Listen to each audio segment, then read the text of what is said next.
গুরুত্বপূর্ণ তিনটি কারণে বর্তমান যে ভূমি আইন, ভূমি অপরাধ প্রতিরোধ এবং প্রতিকার আইন 2023 সেটিকে মূলত সংশোধন করা হয়েছে এবং যে তিনটি কারণ সেটি অত্যন্ত গুরুত্বপূর্ণ সকল ভূমি মালিকদের জন্য। তো আসুন আজকে আমরা এই জটিল বিষয়টা নিয়েই বিস্তারিতভাবে আলোচনা করি। তবে ভিডিওটি শুরু করার আগে আপনি যদি আমার এই চ্যানেলে আজকেই প্রথম হয়ে থাকেন তাহলে এই ধরনের আইন বিষয়ে গুরুত্বপূর্ণ নানান ধরনের ভিডিও পেতে আমাদের চ্যানেলটি সাবস্ক্রাইব করে রাখবেন। আর যদি আপনি নিয়মিত হয়ে থাকেন তাহলে লাইক, কমেন্ট এবং শেয়ার করে আমাদেরকে অনুপ্রেরণা দিবেন। বর্তমান যে ভূমি আইন অর্থাৎ ভূমি অপরাধ প্রতিরোধ এবং প্রতিকার আইন 2023, এই আইনের বলেই অনেক কিছু উলটপালট হয়ে যাচ্ছে।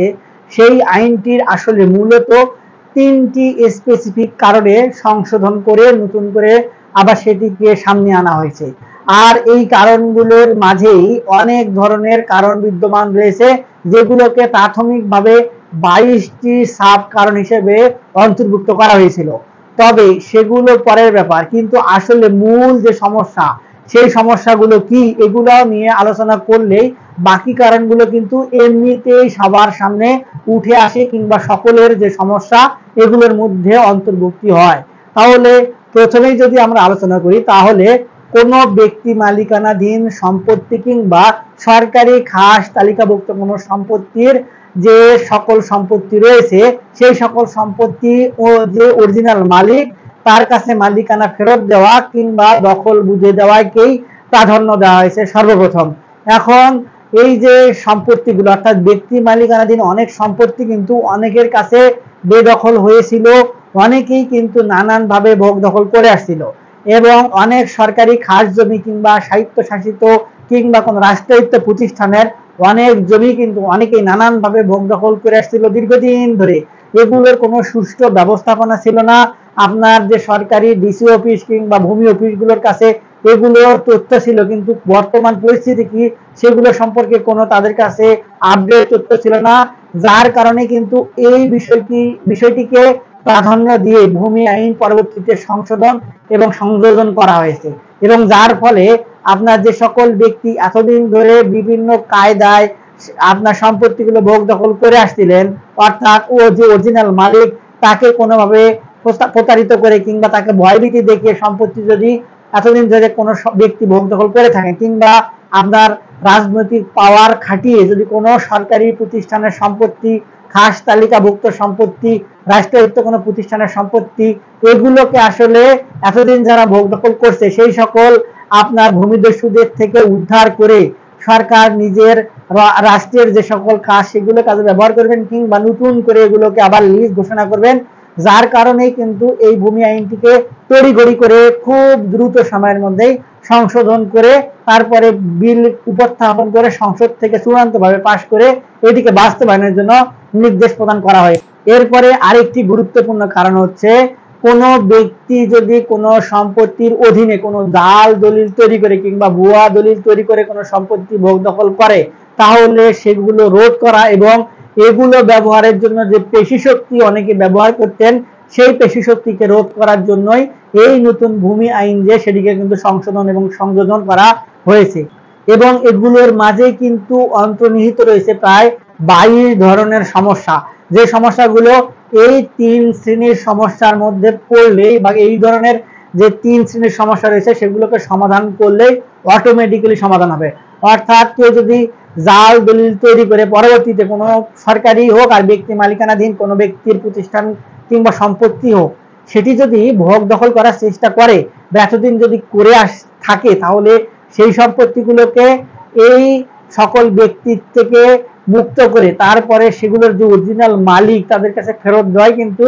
এই নতুন ভূমি আইন যে সেই ভূমি আইনের মূল উদ্দেশ্য। এবং বর্তমান প্রেক্ষাপটে দেখা যায় যে প্রায় অধিকাংশ মামলায় ভূমি বিরোধ অর্থাৎ নিজের ভাই ভাইদের মধ্যে আবার ধরেন যে পাশের জমি আরেকজন ভোগ দখল করছে তাদের মধ্যে এই সকল সমস্যার জন্যই আদালতে কিন্তু দীর্ঘদিন ধরে মামলা জট চলমান রয়েছিল। যার কারণে এই ভূমি আইনটিকে সংশোধিত করে আপনার এই সকল সমস্যা নিরসনের জন্যই তড়িঘড়ি কিন্তু পাশ করা হয়েছে। এখন যদি এই আইন পাশ করার পরেও কোনো ব্যক্তি মনে করে থাকেন যে আমি এতদিন ধরে সম্পত্তি ভোগ দখল করে আসছি, যেহেতু এতদিন কোনো সমস্যা হয় নাই, এখন কোনো সমস্যা হবে না বা আমার কেউ সমস্যা করতে পারবে না, আমি রাজনৈতিক দলের ক্ষমতাশালী ব্যক্তি কিংবা আমার আর্থিক শক্তি রয়েছে কিংবা আমার লাঠির জোর রয়েছে, আমি যে করে হোক আমার সম্পত্তি ভোগ দখল ঠেকাবো, তাহলে কিন্তু আপনাদের এই ধারণাগুলো ভুল। আবার যদি কোনো ব্যক্তি মনে করে থাকেন যে এই ধরনের কত নিয়ম কানুন এ যাবৎকালে ছিল, কোনো নিয়ম কানুনই তো বাস্তবায়ন হয় নাই,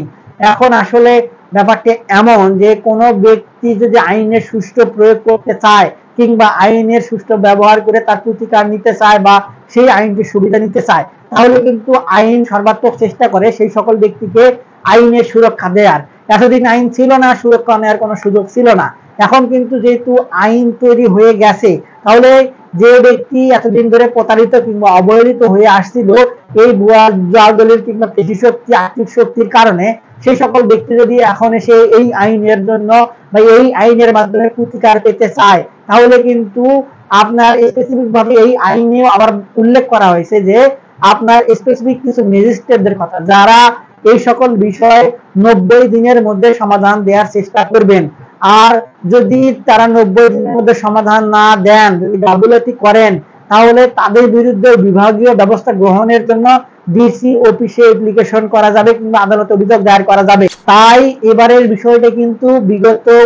আগের যে আইনগুলো ছিল সেগুলোর মতো অত ঢিলেঢালা ভাবে করা হয় নাই। আর যদি আপনার এই সকল বিষয় নিয়ে কোনো দখলদার, অবৈধ ভোগ দখলদার বাধা প্রয়োগ করে, তাহলে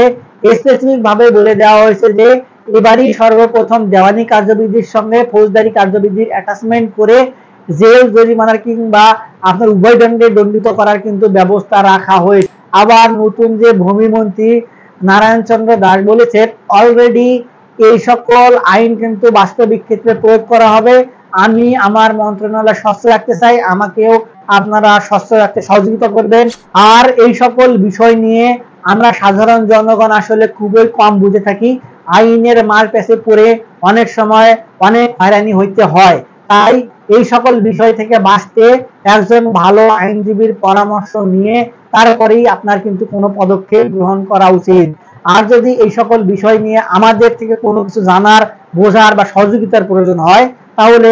ভিডিওর নিচে কমেন্ট বক্স রয়েছে, সেখানে কমেন্টস করবেন, আমরা আপনাদের সঙ্গে যোগাযোগ করার চেষ্টা করব। আজকে এই পর্যন্তই, দেখা হবে সামনে নতুন কোনো ভিডিওতে নতুন কোনো টপিক নিয়ে। ততদিন পর্যন্ত ভালো থাকবেন, ধন্যবাদ।